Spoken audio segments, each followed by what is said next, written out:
وَمَا أَرْسَلْنَاكَ إِلَّا رَحْمَةً لِلْعَالَمِينَ.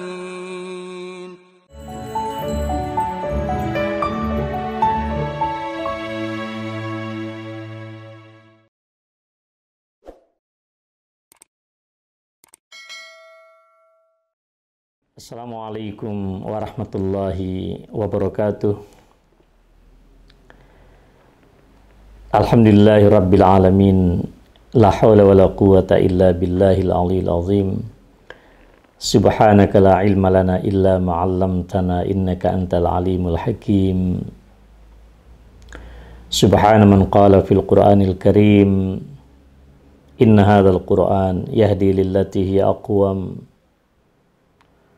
Wa qala aydan wa nunazzilu minal qur'an ma huwa shifaa'un wa rahmatun lil mu'minin wa la yazidu zalimina illa khasara. Wa usalli wa usallim ala nabiyil mustafa al-mab'utsu rahmatan lil alamin basyiran wa nadhira wa ala alihi al-athhar wa ala ashabihi al-asfiya alladzina nasharu rayatal islam wa ala sairi man sara ala nahjihi wa risalatihi ila yaumiddin, amma ba'd. Ketua BPH yang saya muliakan di Universitas Muhammadiyah Makassar, Bapak Wakil Rektor 4 Unismuh Makassar, kemudian pembina asrama ya, Direktur Ustazah Siti Hairani dan segenap jajaran pengurus ya. Tadi juga ada perwakilan dari Majelis Dikti, Mas Sayuti yang sudah pamit, dan segenap ya para wisudawan, adik-adikku yang luar biasa membanggakan. Antum ru'asaul ummah fil mustaqbal. Teman-teman yang hari ini kita saksikan dan disaksikan oleh para malaikat ya, menuntaskan masa pembinaan di Asmadina ya. Insya Allah akan menjadi pemimpin umat ya, di tahun 2035 atau di tahun 2040, karena masa depan adalah milik mereka. Teman-teman sekalian, antum semua adalah generasi emas bangsa, umat, dan khususnya persyarikatan ini. Inna fi aidikum amral ummah wa amra hadhil jam'iyah wa fi aidikum taqaddumuha. Jadi di tangan kalian para sahabat, para alumni Asmadina, urusan umat, urusan bangsa, dan khususnya urusan persyarikatan ini, dan di tangan kalian juga kemajuan bangsa, umat, dan persyarikatan ini di masa yang akan datang. Oleh karena itu, mari kita syukuri munasabah yang luar biasa ini, diberkahi oleh Allah Subhanahu wa Ta'ala, dihadiri para sesepuh kita, orang tua kita, termasuk juga lupa saya sebutkan, tidak kalah mulianya adalah para orang tua kita, orang tua kalian, ayah ibu kalian, yang di kaki mereka, di telapak kaki mereka ada surga. Kita syukuri semua ini sebagai satu hidayah Allah Subhanahu wa Ta'ala dan satu karunia yang sangat luar biasa. Sebab itu jangan lupa juga menyampaikan zikir di hadapan Allah Subhanahu wa Ta'ala. Allahumma ma asbaha bi min ni'matin aw bi ahadin min khalqik faminka wahdaka la syarika lak falakal hamdu wa lakasy syukr. Ya Allah, segala nikmat yang Kau anugerahkan pada pagi hari ini kepada siapapun di antara hamba-hamba alam semesta ini, semua hanya dari-Mu ya Allah. Tiada sekutu bagi-Mu, dan segala puji, segala sanjungan hanya kepadamu ya Allah. Kita sampaikan syukur kita kehadirat Allah Subhanahu wa Ta'ala yang luar biasa. Terlebih lagi peristiwa ini terjadi pada 10 hari pertama di bulan Zulhijjah, yang dikatakan oleh Rasulullah sallallahu alaihi wasallam, "Ma min ayyamin al-amalu salihu fiha ahabbu ila Allahi min hadhihi al-ayyam," yakni al-'ashr. Qila walal jihadu fi sabilillahi ya Rasulullah, walal jihadu fi sabilillah. Tidak ada amalan yang begitu, tidak ada hari-hari yang dilalui oleh umat manusia di dunia ini di mana Allah lebih mencintai amal-amal saleh pada hari-hari tersebut melebihi daripada hari-hari yang 10 di awal bulan Zulhijjah. Bahkan lebih tinggi daripada derajat dan kemuliaan jihad yang dikatakan oleh Rasulullah, kecuali orang yang berjihad keluar menemui musuh-musuh Allah, dia berjuang berperang di jalan Allah, lalu harta, jiwa, nyawanya diserahkan di hadapan Allah. Hanya itu amalan soleh yang bisa menandingi daripada amalan-amalan soleh yang kita lakukan pada 10 hari pertama di bulan Zulhijjah. Maka saya yakin sekali bapak-bapak, ibu-ibu sekalian, dan adik-adik sekalian yang saya hormati, acara kita ini acara yang sangat diberkahi oleh Allah Subhanahu wa Ta'ala. Jangan lupa juga kita sampaikan sholatan wa salaman ala habibina al-Mustafa Muhammad, junjungan kita Rasulullah sallallahu alaihi wasallam, yang dipuji oleh Allah Subhanahu wa Ta'ala di dalam surat Al-Imran ayat 164. Laqad mannallahu 'alal mu'minin idz ba'atsa fihim rasulan min anfusihim yatlu 'alaihim ayatihi wa yuzakkihim wa yu'allimuhumul kitaba wal hikmah wa in kanu min qablu la fi dhalalin mubin. Kehadiran Rasulullah di tengah-tengah kita adalah suatu karunia yang maha dahsyat, yang tidak tertandingi dengan apapun saya kira di dalam kehidupan kita. Beliau mengajarkan kita makna keimanan, beliau mengajarkan kita the way of life, Islam, sebagai jalan kehidupan kita. Beliau adalah orang yang sanggup satu-satunya mengevakuasi kejahiliahan zaman dahulu, dari peradaban menggembala kambing dan unta menuju peradaban yang mencerahkan dunia saat ini. Luar biasa peranan Rasulullah sallallahu alaihi wasallam, sehingga Imam Ibnu Katsir rahimahullah menyatakan Rasulullah sallallahu alaihi wasallam yang menjadi teladan kita dipilih oleh Allah min anfusihim, dari kalangan kita. Beliau adalah manusia juga seperti kita. Qul innama ana basyarum mithlukum yuha ilayya annama ilahukum ilahu wahid.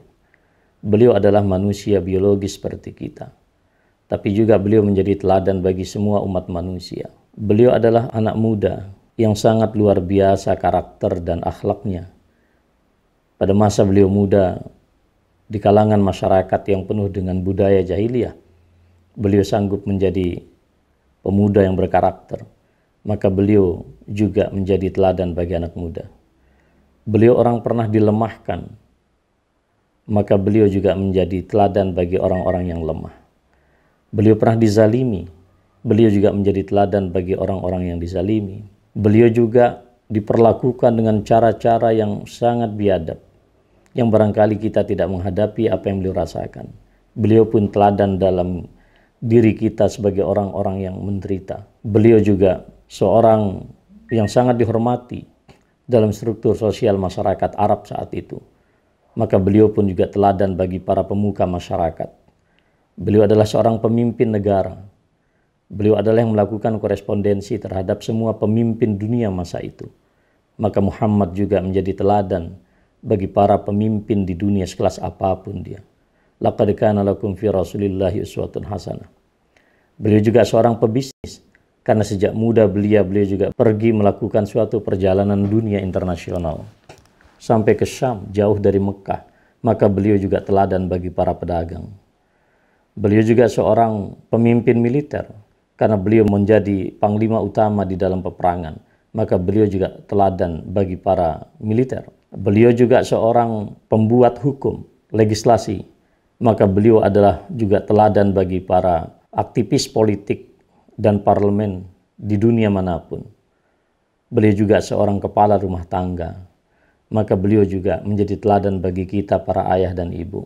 Hampir tidak ada yang tersisa, saudara sekalian, dari dimensi kehidupan Muhammad sallallahu alaihi wasallam yang bisa kita teladani. Itulah makna min anfusihim. Pemimpin dan teladan kita bukan dari kalangan malaikat, tapi dari kalangan seorang manusia yang luar biasa. Beliaulah seorang yang berhasil mensucikan masyarakat Arab dengan peradaban yang sangat rendah pada masa itu. Masyarakat yang hidup dalam, boleh kita katakan, ulaika kal an'am balhum adal. Tetapi beliau pula yang berhasil mensucikan jiwa masyarakat Arab. Sampai kemudian Allah memuji beliau bagaimana melakukan sebuah proses perubahan yang sangat dahsyat. Umat yang tadinya diberikan stigma oleh Allah, wa in kanu min qablu la fi dhalalim mubin. Mereka adalah orang-orang yang hidup dalam kesesatan yang sangat luar biasa. Tapi apa yang terjadi ketika Rasulullah diutus? Mereka ini menjadi manusia peradaban yang sangat dahsyat di muka bumi ini. Karenanya mereka dipuji oleh Allah. Kuntum khaira ummatin ukhrijat linnas ta'muruna bil ma'ruf wa tanhauna 'anil munkar wa tu'minuna billah. Walau amana ahlul kitab lakana khairan lahum minhumul mu'minun wa aktsaruhumul fasiqun. Beliau sallallahu alaihi wasallam sangat luar biasa. Sampai beliau dan para sahabat disebut oleh Allah sebagai umat manusia yang terbaik, yang diutus untuk kemanusiaan secara universal, bukan hanya kepada orang beriman dan orang Islam, tapi seluruh umat manusia. Di antara para mufassir menyatakan, kita tidak akan sanggup menjadi umat yang terbaik kecuali kita melakukan apa yang telah dilakukan oleh para sahabat. Itu adalah makna diksi al-fi'lul madhi, kata kerja lampau. Allah menggunakan kuntum, kalian telah. Allah tidak mengatakan antum khairu ummatin. Kalau Allah mengatakan antum khairu ummatin, maka kebaikan itu menjadi predikat yang melekat kepada kita sebagai umat Islam. Semata menjadi umat Islam, kita akan menjadi orang yang terbaik. Misalnya Allah menggunakan kata antum, kata dhamir. Tetapi Allah menggunakan kuntum, yang artinya adalah kata kerja lampau, yang memberikan satu isyarat, kalian tidak akan pernah menjadi manusia terbaik kecuali kalian telah melakukan apa yang telah dilakukan oleh generasi terbaik terdahulu. Bapak-bapak dan ibu-ibu sekalian serta sahabat-sahabat yang saya muliakan, kebaikan yang dijanjikan oleh Allah bukan kebaikan yang bersifat otomatis, tetapi suatu kebaikan yang membutuhkan suatu perjuangan dan pengorbanan. Kita di Muhammadiyah diberikan oleh Allah suatu contoh nyata, hanya dengan bermodalkan kesadaran beliau untuk mensucikan jiwa, mencari fitrah yang hilang. Karena beliau, Kiai Ahmad Dahlan, menyatakan permasalahan terbesar umat manusia dan permasalahan peradaban terbesar di dunia ini adalah ketika manusia mempertuhankan hawa nafsunya. Maka beliau terinspirasi dengan ayat Al-Quran. Afara'aita man ittakhadha ilahahu hawa. Apakah kalian dapat memperhatikan ada di antara umat manusia yang menjadikan hawa nafsunya sebagai Tuhannya? Tapi juga Kiai Dahlan menyadari manusia itu dilahirkan atas dasar fitrah. Faqim wajhaka lid-dini hanifa fitratallah allati fatara an-nasa 'alaiha la tabdila li khalqillah. Zalika dinul qayyim. Di antara para mufassir menyatakan apa yang dimaksud dengan fitrah itu adalah suatu prototipe penciptaan manusia secara universal dan berlaku secara universal. Tidak ada perbedaan di antara umat manusia. Fitrah, kata para mufassir juga, sifat dasar yang dianugerahkan kepada manusia liqabulil haq wa raddil batil, untuk menerima segala al-haq dan menolak segala kebatilan. Itu adalah makna fitrah. Artinya, manusia yang hidup di muka bumi ini sudah terpatri apa yang dimaksudkan dengan fitrah, dan juga ditegaskan oleh baginda Rasulullah SAW, kullu mauludin yuladu alal fitrah. Kerusakan manusia lebih didominasi pada persoalan-persoalan sosial, ekonomi, politik, di luar persoalan fitrah yang telah dikodratkan oleh Allah Subhanahu wa Ta'ala. Kata Kiai Dahlan, kita harus mencari fitrah yang hilang ketika manusia mempertuhankan dirinya dan hawa nafsunya. Maka cara menemukan fitrah itu, kata beliau terinspirasi dari ayat Al-Quran. Qad aflaha man tazakka wa dzakara isma rabbih fasalla bal tu'thiruna al-hayata ad-dunya wal akhiratu khairu wa abqa. Beliau mengambil 3 pelajaran. Kita harus melakukan tazkiyatun nafsi, kata beliau. Kita sucikan jiwa ini. Bagaimana caranya? Satu adalah orang-orang yang senantiasa menegakkan sholat. Sholat dalam makna bukan semata-mata ibadah mahdhah vertikal kepada Allah, tetapi sholat yang melahirkan suatu produktivitas bagi kemanusiaan. Tidak ada maknanya sholat yang tidak efektif dalam hidup kita di dalam membangun peradaban. Salah satu ayat menyatakan itu, inna sholata tanha anil fahsya'i wal munkar. Sholat itu mencegah daripada berbagai macam kejahatan dan kemungkaran, kekejian. Artinya kalau ada sholat, tetapi kekejian, kemungkaran politik, kemungkaran pemikiran, kemungkaran intelektual, kemungkaran kebudayaan, kemungkaran dalam semua dimensi hidup manusia masih ada. Sholat juga ada, sebetulnya tidak dapat dikatakan sebagai sholat. Sholat juga di dalam hadis, meskipun sebagian ulama mempermasalahkan riwayat hadis itu, tetapi maknanya dapat diambil. Man lam tanhu sholatu anil munkar fala sholata lahu. Orang yang sholat, tapi sholatnya tidak memberikan sesuatu yang efektif di dalam mencegah kemungkaran, sama saja orang ini tidak pernah sholat. Saya ingin mengatakan kepada kita, saudara sekalian, bahwa sholat yang dipahami oleh Kiai Dahlan adalah bukan semata sholat yang vertikal kepada Allah. Apa maknanya kita sholat khusyuk, tapi kita tidak peduli dengan orang lain? Apa maknanya kita berilmu, tapi mengkhianati makna ilmu pengetahuan? Yang kedua, kata beliau, orang yang selalu zikrullah. Wa dzakaras marabbih. Orang-orang yang selalu zikrullah kepada Allah Subhanahu wa Ta'ala. Zikir bukan dalam makna hanya kita melantunkan, melafazkan dengan lisan kita. Tapi zikir adalah yang konkret di dalam kehidupan kita, sebagaimana ulul albab dipuji oleh Allah Subhanahu wa Ta'ala. Inna fi khalqis samawati wal ardi wa ikhtilafil laili wan nahar la ayatin lil albab alladzina yadhkuruna Allah qiyaman wa qu'udan wa 'ala junubihim wa yatafakkaruna fi khalqis samawati wal ardi rabbana ma khalaqta hadza batila subhanaka faqina azabannar. Ulul albab, orang-orang yang memiliki kecerdasan, akal intelektual, dan ketajaman nurani. Saya ingin mengatakan itulah tipologi ulul albab. Orang-orang yang selalu melibatkan Allah dalam suasana beraktivitas, dinamika kehidupan yang sangat dahsyat. Dia menyertakan Allah. Dalam keadaan rileks, dalam keadaan dia rehat dari dinamika kehidupannya, dia juga menyertakan Allah. Ketika dia menjadi rektor, dia berzikir kepada Allah. Ketika dia pensiun dari rektor, dia juga berzikir kepada Allah. Ketika dia pejabat, dia berzikir. Ketika dia pensiun, dia pun juga berzikir. Dalam semua aktivitasnya, dia bertafakur tentang keagungan ciptaan Allah Subhanahu wa Ta'ala. Itu kata Kiai Dahlan, orang yang berzikir. Allah sudah menjadi perspektif di dalam kehidupan dia, bukan menjadi slogan. bukan menjadi ucapan-ucapan hampa, tetapi zikrullah di dalam paham keidahalan adalah yang menyatu di dalam jasad dan rohani kita, dan itulah kemudian melahirkan kebaikan-kebaikan bagi kemanusiaan yang tentu dinilai oleh Allah Subhanahu wa taala. Yang ketiga, kata Kiai Dahlan, beliau kumpulkan murid-muridnya, dikatakan, dia bilang, kalau kalian sudah pandai membaca Al-Quran, sudah rajin menunaikan sholat, sudah pandailah kalian berzikir, tapi apalah maknanya kalau kalian masih cinta kepada harta?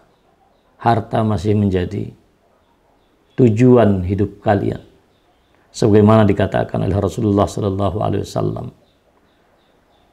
bukan kekuatan musuh yang aku takutkan pada kalian, kata Rasulullah suatu ketika, tetapi ketika kekuasaan dan harta di genggaman kalian, maka kalian akan saling menebas leher, saling membunuh. Itu kata Rasulullah, ya, 14 abad lebih yang lalu.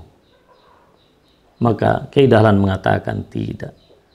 Kalau kalian sudah mengklaim suci jiwanya dengan melakukan berbagai macam ibadah itu, apa bedanya kalian dengan orang Yahudi, orang Nasrani, orang kaum Hucu? Mereka punya juga tradisi kesucian jiwa. Tidak, kata beliau. Sekarang kalian kalau ingin membuktikan kesucian jiwa yang menjadi puncak ibadah kita ini, maka buktikan dengan kepedulian kalian kepada orang-orang yang menderita. Disitulah beliau membacakan ayat Al-Quran, Ara'aital lazi yukazzibu biddin. Orang-orang yang mengklaim beragama tapi tidak peduli dengan lingkungan kemanusiaan dia, maka itu adalah orang-orang yang mendustakan agama atau orang-orang yang membisniskan agama. Mereka ini orang-orang yang dikritik oleh Allah Subhanahu wa taala. Yashtaruna bi ayatillahi thamanan qalila. Dia menjual belikan ayat-ayat Allah untuk kepentingan-kepentingan dunia yang sangat rendah, kepentingan dunia yang sangat pendek ini. Sahabat sekalian yang saya muliakan, itulah bagaimana Kiai Dahlan melakukan suatu perubahan yang sangat luar biasa. Sebagaimana juga beliau menteladani baginda Rasulullah SAW. Sahabat sekalian yang saya muliakan,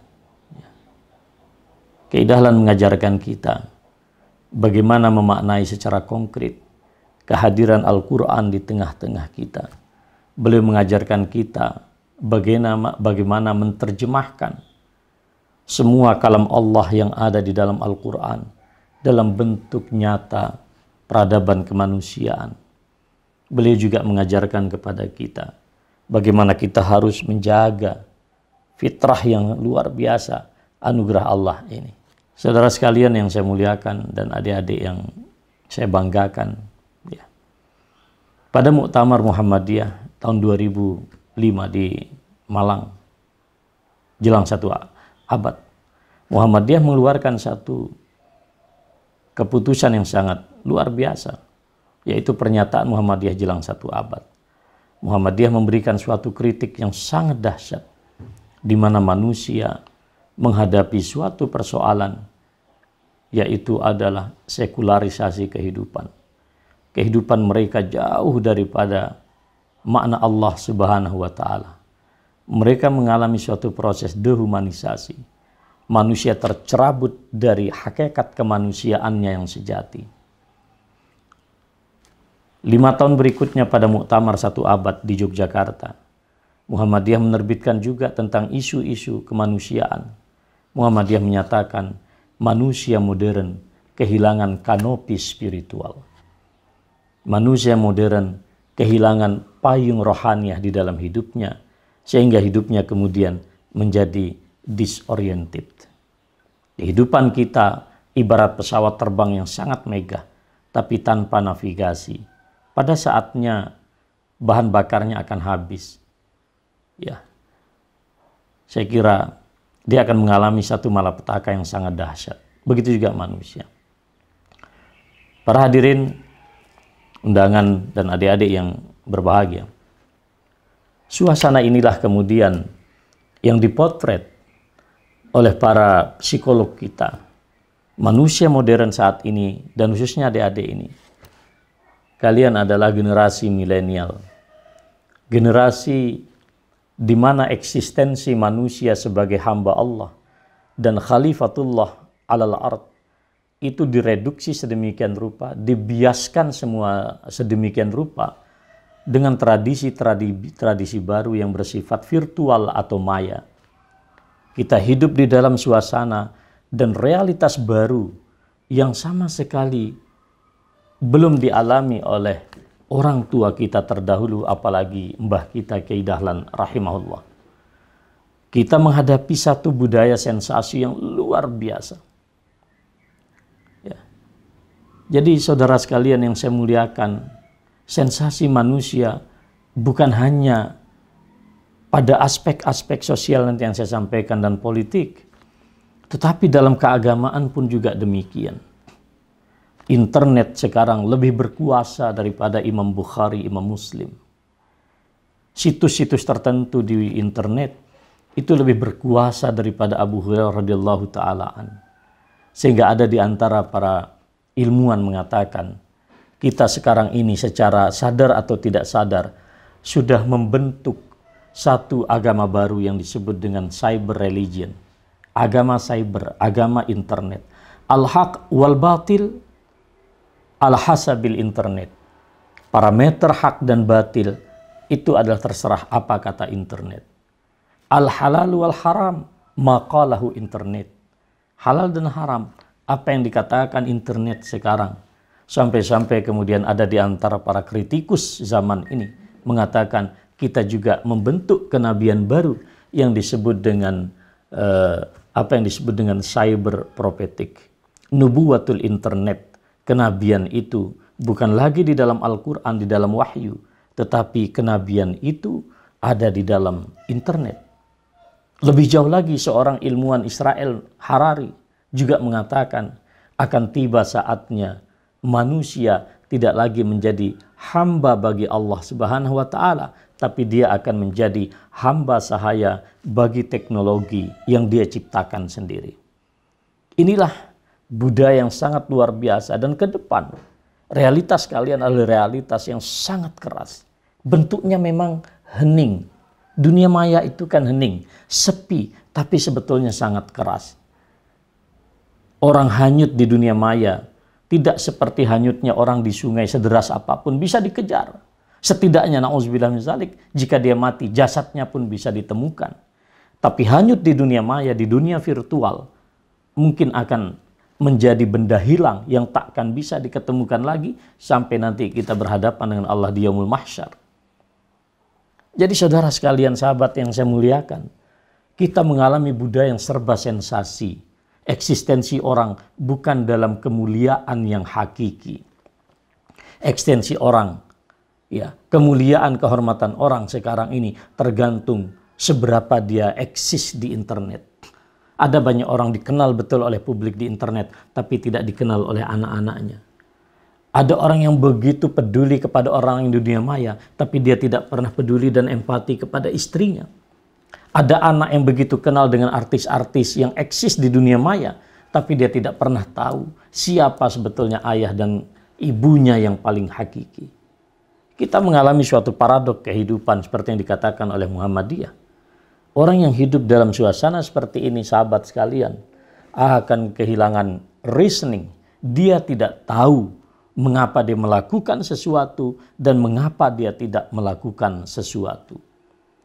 Orang yang tidak paham mengapa dia melakukan sesuatu, mengapa dia tidak melakukan sesuatu, ini akan kehilangan makna di dalam hidup.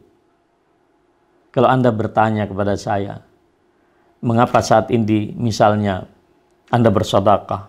Saya katakan pertama, Allah perintahkan saya. Yang kedua saya katakan, karena saya harus peduli kepada orang lain. Mungkin ada orang juga mengatakan, mengapa Anda empati kepada kemanusiaan? Dia nggak kenal Tuhan. Dia larut di dalam suasana humanisme sekular. Dia baik sekali beramal sosial, tetapi dia tidak melahirkan atau menghadirkan Allah di situ. Dia tidak pernah paham. Yang dia pahami adalah in hiya illa hayatuna dunya. Yang dia pahami ya hidup yang sangat dekat.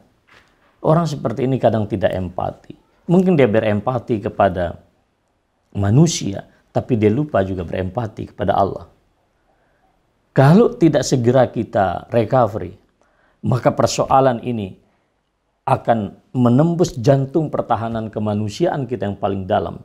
Kita akan mengalami kehancuran rohaniah. Kalau kehancuran rohaniah kita alami, na'udzubillahi min zalik, maka kita akan menjadi orang-orang yang sebetulnya fisiknya manusia, tapi tanpa jiwa atau tanpa suatu nilai-nilai ilahiyah yang sudah dipitrahkan oleh Allah terdahulu. Jangan heran kalau Allah menyatakan, ya, lahum qulub la yafqahuna biha. Mereka objektif punya hati, tapi mereka tidak pernah mau merenung. Ya. Lahum qulubun la yafqahuna biha, wa lahum a'yunun la yubsiruna biha. Punya mata, tapi seolah tidak melihat. Walhum adzan la yasma'una biha. Mereka juga punya telinga, tapi seolah-olah mereka juga tuli. Karakter ini jika tidak segera direkovery akan sampai pada satu tingkat di mana Allah menyatakan ulaika kal an'am balhum adall. Mereka adalah seperti binatang piaraan, bahkan lebih buruk, lebih sesat daripada binatang piaraan itu. Saudara sekalian yang saya muliakan dan para wisudawan, adik-adik sekalian yang saya banggakan. Kalau suasana ini terus dihadapi oleh manusia, maka apa yang dikatakan oleh Allah di dalam Al-Quran, ya'lamuna zahiran minal hayatid dunya wahum anil akhirati hum ghafilun. Ar-Rum ayat ke-7. Mereka ini pengetahuannya tentang kehidupan hanyalah kehidupan yang artifisial, yang zahir, yang maya, yang virtual. Tetapi hakikat kehidupan mereka itu lupa. Sahabat sekalian, Anda kenal B.J. Habibie, seorang ilmuwan yang sangat dahsyat, rahimahullahu ta'ala. Orang Makassar, orang yang kita banggakan, tokoh muslim di dunia yang sangat jenius. Beliau presiden. Hidup beliau dipenuhi dengan karya-karya peradaban yang sangat dahsyat. Tidak ada masa muda beliau untuk bersenda gurau. Beliau menjadi seorang presiden yang sangat prestisius waktu itu. Keadaan Indonesia yang terombang-ambing, beliau naikkan martabatnya. Misalnya di dalam recovery ekonomi di awal masa reformasi. Tidak ada yang kurang pada beliau. Hamba jenius, keluarga bermartabat, memiliki juga suku yang terhormat. Dihormati oleh dunia. Bahkan beliau juga warga istimewa negara Jerman yang sangat maju itu. Tapi lihatlah, ketika Bu Ainun, istri beliau, rahimahullah, wafat, pemandangan yang sangat betul-betul menyentuh hati saya. Beliau tidak pernah lepas daripada Al-Quran. Tidak pernah lepas daripada Al-Quran. Beliau ketika jenazah istrinya diangkut dengan pesawat untuk dimakamkan di Indonesia, beliau minta untuk selalu berdampingan dengan peti jenazah Ibu Ainun Habibie. Beliau selalu membaca Al-Quran. Ketika pemakaman, beliau pasrah tunduk seolah-olah bukan siapa-siapa di atas pusara Bu Ainun. Di akhir hayatnya, ini cerita putra beliau, ya, Dr. Kemal Habibie, Dr. Kemal Habibie. Kalau nggak Dr. Kemal ya Dr. Thorik. Beliau bercerita, dan ini pernah juga saya dengar dari seorang tokoh yang lain. Ketika beliau berkunjung silaturahim ke rumahnya, Profesor Habibie, untuk apa hidup Anda gunakan sisa-sisa kehidupan? Beliau sudah sepuh. Dia mengatakan, yang saya lakukan saat ini dua. Dia katakan, karena saya sangat mencintai Nyonya Ainun Habibi dan saya yakin Ainun Habibi dimuliakan oleh Allah. Maka dia berada di derajat yang sangat tinggi dengan frekuensi yang sangat tinggi. Agar Habibi bisa bertemu dengan Ainun dan dipertemukan dengan Ainun oleh Allah Subhanahu wa taala, maka Habibi harus menaikkan frekuensinya. Lalu dikatakan, bagaimana bentuknya? Satu, hidup saya gunakan hanya untuk dua hal. Satu adalah membaca Al-Quran untuk menguatkan basis dan modal spiritual rohaniah. Dan yang kedua, saya selesaikan pembuatan rekayasa suatu pesawat yang luar biasa yang bisa menghubungkan antar pulau. Karena jika Allah nanti bertanya kepada saya, untuk apa ilmumu kau gunakan wahai Habibi? Saya akan menjawab, kata beliau, saya sudah merekayasa suatu pesawat yang bisa menghubungkan manusia di Indonesia dengan sebaik-baiknya. Ini yang saya katakan, orang yang paham hakikat kematian. Dia tahu, seperti kata Kiai Dahlan, ya, ingat kematian. Tadi saya sampaikan di depan juga. Jadi zikrullah, sholat, ingat kematian. Ingat kematian ini yang lupa saya sampaikan di depan. Ingat kematian merupakan satu spirit peradaban yang diajarkan oleh beliau. Orang-orang yang hidupnya disoriented, ya, salah orientasi, sebetulnya adalah orang-orang yang lupa akan kematiannya. Para pimpinan, Bapak Ibu hadirin hadirat dan adik-adik sekalian yang saya muliakan. Poin yang ingin saya sampaikan juga pada sesi kali ini, seperti yang dikatakan oleh kolega dan sahabat baik saya, Dr. Ali Bakri tadi, bagaimana kita menjadikan Al-Quran ini sebagai generator yang bisa menggerakkan kita untuk juga menggerakkan masyarakat, umat kita dan bangsa kita, sebagai satu bukan hanya spirit, tetapi sesuatu yang yuhyi, sesuatu yang yahya wa yuhyi, hidup dan menghidupkan. Karena salah satu ya, sebutan di dalam Al-Quran tentang Al-Quran itu adalah ar-ruh. Artinya apa? Al-Quran ini adalah ibarat ruh bagi manusia. Sehebat apapun jasad, jika ruh tidak ada, maka dia tidak akan pernah menjadi manusia sempurna. Dan Al-Quran adalah ruh bagi kehidupan kita, termasuk juga di dalam membangun peradaban kita. Sahabat sekalian yang saya muliakan, kalau kita berbicara tentang suatu pergerakan dan kebangkitan masyarakat, maka itu juga tidak bisa dilepaskan dari bagaimana suatu masyarakat membangun pola pikir.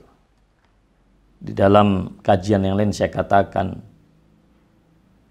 hidup kita dan realitas hidup kita adalah proyeksi daripada keimanan kita terhadap asma dan sifat Allah Subhanahu wa taala. Maka asma dan sifat Allah itu semuanya mulia dan agung. Semestinya umat Islam yang memiliki pemahaman terhadap asma dan sifat, realitas kehidupan kita ini juga mulia dan agung. Ketika Allah menyatakan dirinya sebagai Al-Alim, yang maha mengetahui, maka Allah ada sifat Al-Ilm di situ, yang kemudian dianugerahkan kepada manusia. Walaupun Allah juga katakan, wa ma utitu minal ilmi illa qalila. Dan kalian tidak dianugerahkan ilmu pengetahuan kecuali sedikit. Itu tidak ada persoalan. Tetapi kalau ilmu yang sedikit yang diberikan kepada kita, termasuk juga Rasulullah SAW, sudah bisa membangun peradaban, mestinya pun juga kita demikian. Dan ini bukan omong kosong. Peradaban kita sudah membuktikan, sejarah kita sudah membuktikan. Bahkan peradaban sekular Barat hari ini sebetulnya adalah murid daripada peradaban Islam yang sangat maju pada waktunya. Berarti ada sesuatu yang persoalan di dalam diri kita sekarang ini. Kita mengkaji asma dan sifat itu lebih pada aspek klaim-klaim sepihak saja. Kita hafalkan itu Asmaul Husna, di mana-mana dilakukan Asmaul Husna. Tapi mana asma Allah yang maha tinggi, maha agung itu ya, terproyeksikan di dalam realitas kita sekarang.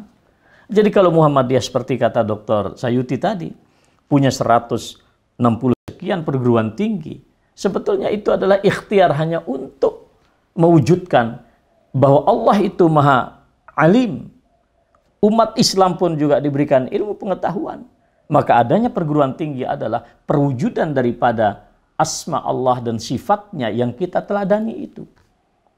Karena mohon maaf, tidak ada. Na'udzubillah min zalik wal'iyazubillah. Wa tanazzahallahu an zalik. Allah jauh dari itu. Tidak ada sifat kejahilan. Tidak ada. Perilaku jahil tidak ada. Dan Allah jauh dari perilaku ini. Jadi, sahabat sekalian yang saya muliakan, kalau memang demikian, intelektualitas kita ini ya akan memberikan suatu pergerakan kepada masyarakat. Jadi kalau masyarakat kita ini loyo dalam ilmu pengetahuan, budaya, sosial, ekonomi, politik, mungkin pemikiran kita ini belum baik. Nah, kalau pemikiran ini juga yang bisa kita katakan dapat menggerakkan kita, maka pemikiran itu bukan pemikiran di ruang hampa, tetapi pemikiran yang berasaskan pada al-aqidatu fillah. Akidah, inilah yang akan menggerakkan. Ya, coba Anda bayangkan seorang sahabat Rasulullah Sallallahu Alaihi Wasallam, ya, ketika beliau memimpin suatu peperangan, ya, dalam suatu peperangan menghadapi tentara Romawi kalau tidak salah, ya. Kalau tidak salah beliau adalah Abdullah ibnu Rawaha. Ketika beliau berperang, ya, menghadapi 200.000 pasukan umat Islam, musuh waktu itu, dia katakan, wahai para sahabat, ya, sesungguhnya kalian keluar dan yang kalian cari saat ini adalah apa? Kata beliau, syahadah, kematian. Kita tidak pernah menghadapi musuh sebesar apapun logistik militer peperangan yang dia miliki. Bukan karena kita hadapi mereka dengan jumlah bilangan kita yang kecil, bukan. Bukan pula kita menghadapi mereka dengan perlengkapan militer yang besar, bukan. Innama nuqatiluhum bihadzal din alladzi akramana Allahu bih.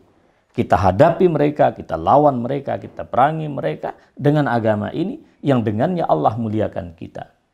Wa innaha ihdal husnayain. Dan sesungguhnya kedatangan kita ini hanya untuk mencapai satu di antara dua. Imma nasrun wa imma syahadah.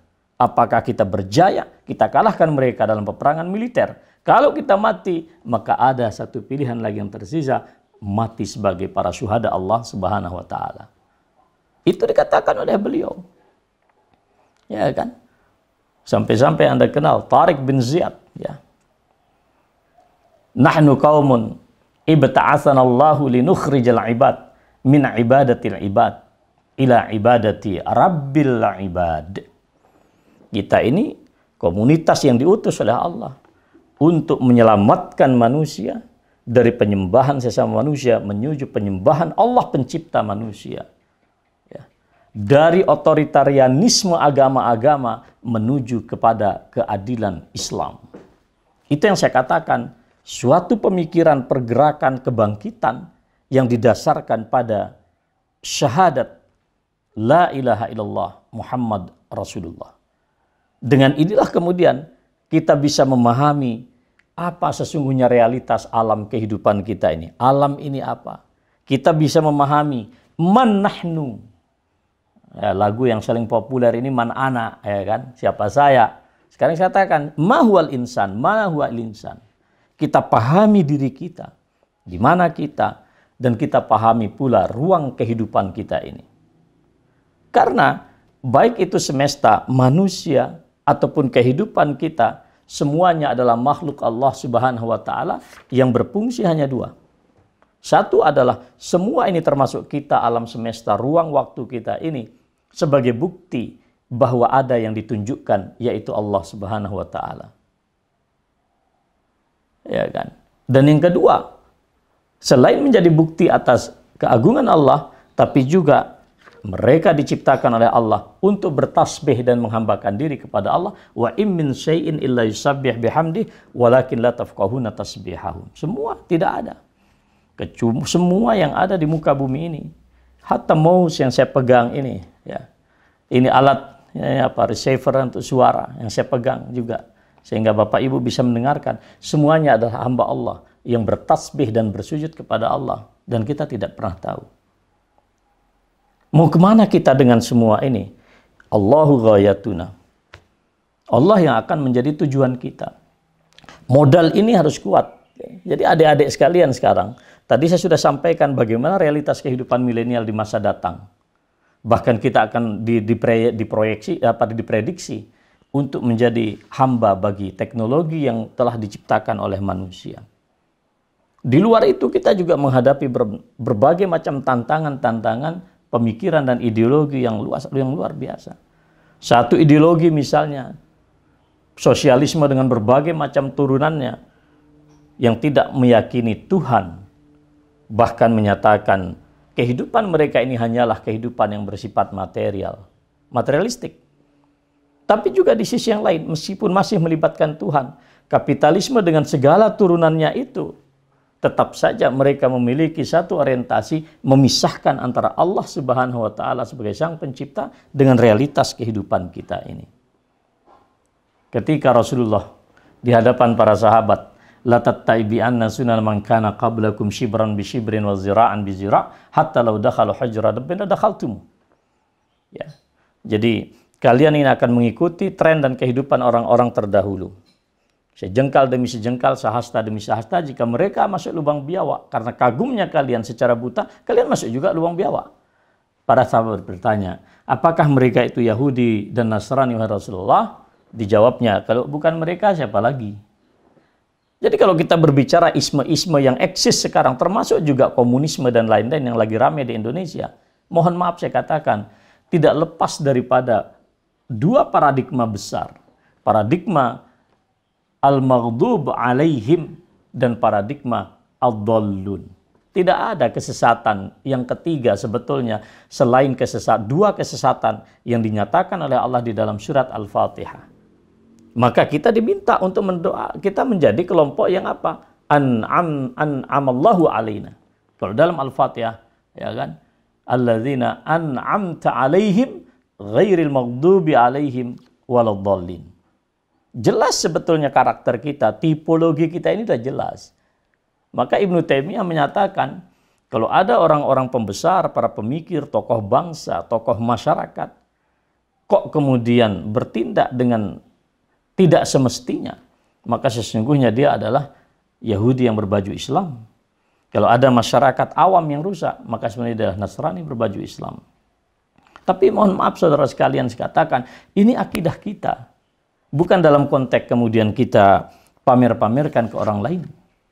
Nah, di dalam dua kutub yang tarik-menarik ini, apakah paradigma al-maghdub alaihim, orang-orang yang dimurkai oleh Allah dengan segala ismenya dalam zaman modern ini, termasuk ad-dallun dan segala isme-ismenya, ya, variasi dan derivasinya, kita berada di posisi tengah, dan itu adalah orang-orang yang diberikan nikmat oleh Allah. Mahasyuhada wassalihin wa hasuna ulaika rafiqa, orang-orang yang menjadikan kalimatut tauhid sebagai paradigma di dalam kehidupan dia. Jadi saudara sekalian yang saya muliakan, inilah kemudian saya katakan tidak ada pilihan bagi kita sekarang ini saudara sekalian, kecuali kita merujuk kepada apa yang telah dijadikan panglima di dalam perjuangan oleh Rasulullah, konstitusi di dalam membangun peradaban Islam yang dilakukan oleh Rasulullah, yaitu adalah Al-Quranul Karim.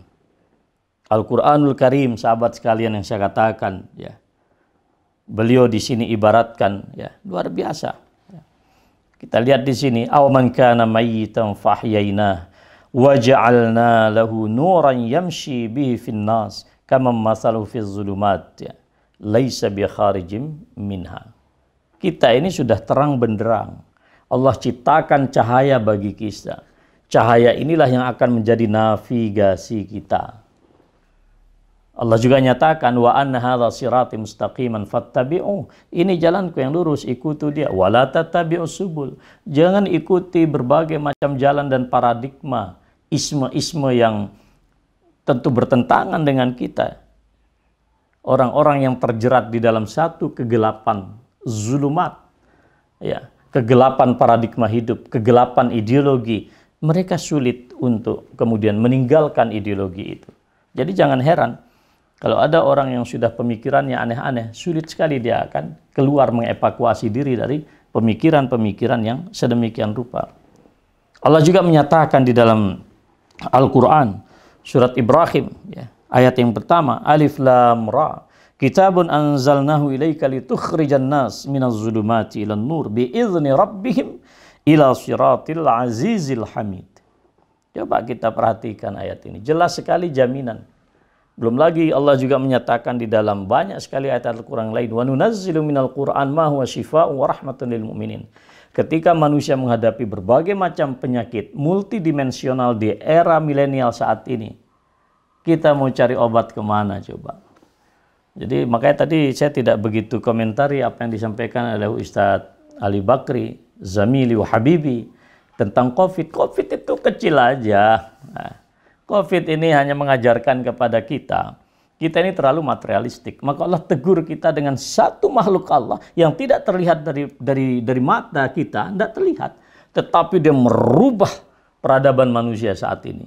Saya katakan peradaban, karena akan muncul nanti setelah ini budaya-budaya baru yang luar biasa. Baru hanya virus yang tidak pernah terlihat. Berapa harta yang dikeluarkan manusia sejagat sekarang hanya untuk menghadapi satu virus. Ya'lamul jahra wa ma yakhfa.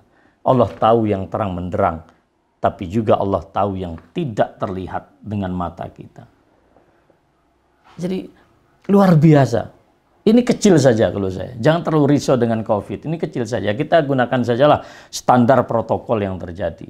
Yang jadi persoalan adalah bukan COVID secara fisik, tapi ketika COVID secara teologis, COVID secara ideologis. Jika ini yang memasuki kita, memapar kita, maka ini menjadi persoalan hidup kita yang sangat serius. Saudara-saudara sekalian yang saya muliakan, poin terakhir sebagai satu kesimpulan yang ingin saya sampaikan di dalam kajian pagi hari ini. Pertama, tugas kita sekarang ini. Mari kita refine kembali. Ya, kita refine, kita perindah kembali pemahaman, ideologi, paradigma kehidupan Islam kita ini. Satu, sahabat sekalian yang saya muliakan, ya, kita harus berupaya untuk menerapkan Islam dalam kehidupan kita. Saya sangat yakin Islam jika diamalkan akan melahirkan satu energi kuantum yang luar biasa. Keidahan hanya dengan ayat yang sangat terkenal Al-Ma'un sudah sanggup merubah.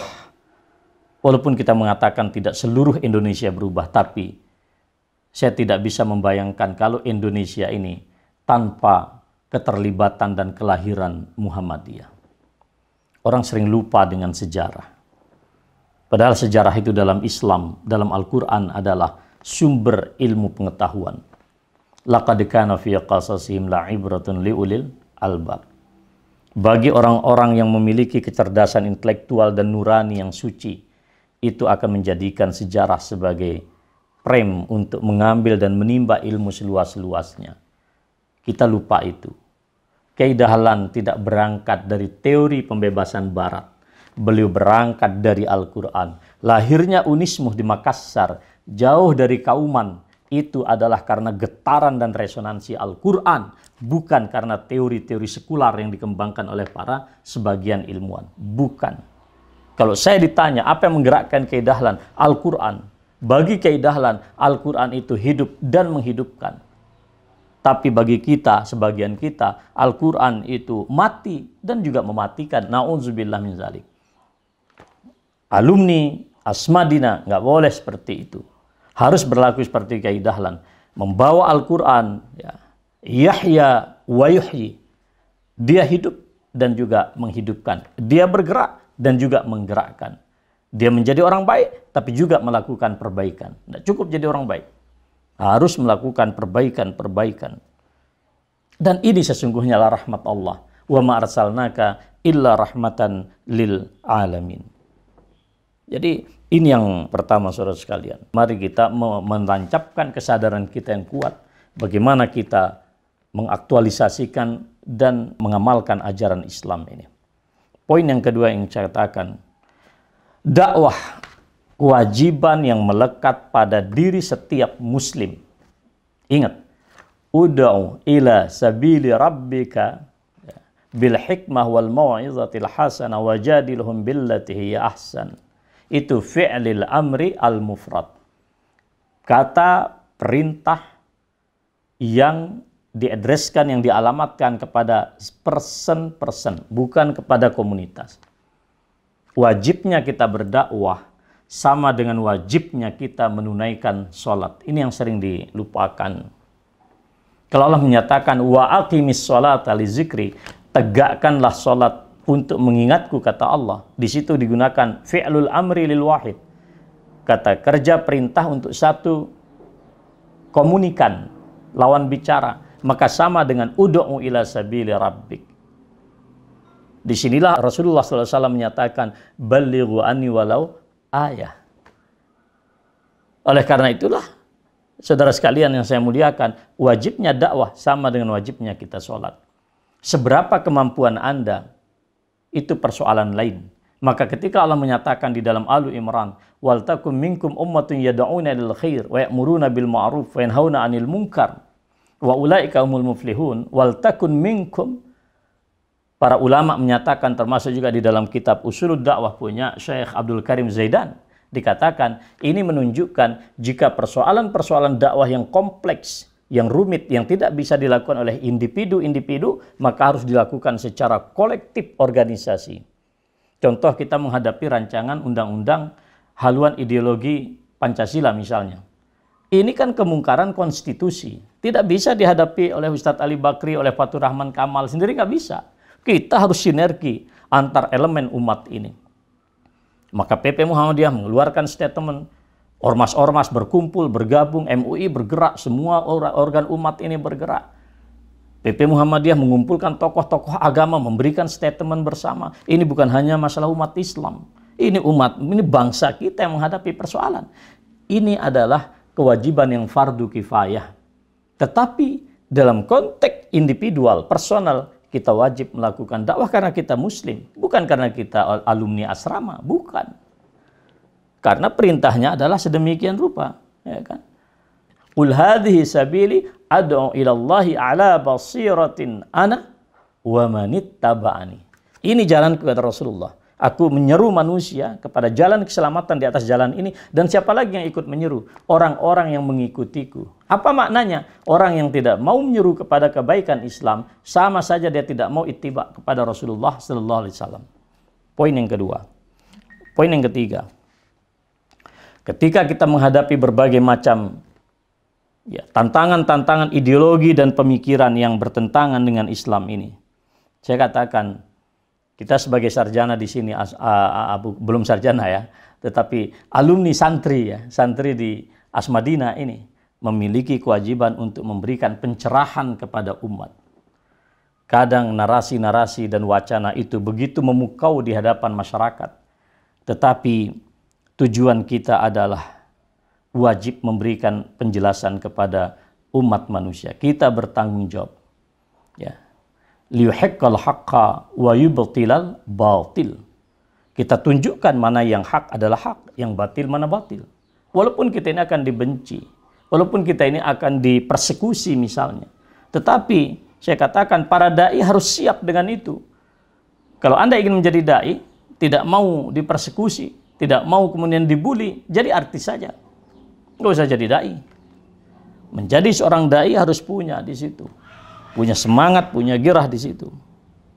Poin yang keempat, ya, yang saya ingin katakan di sini adalah perilaku-perilaku sosial yang praktis di kehidupan masyarakat ini juga perlu kita hadapi.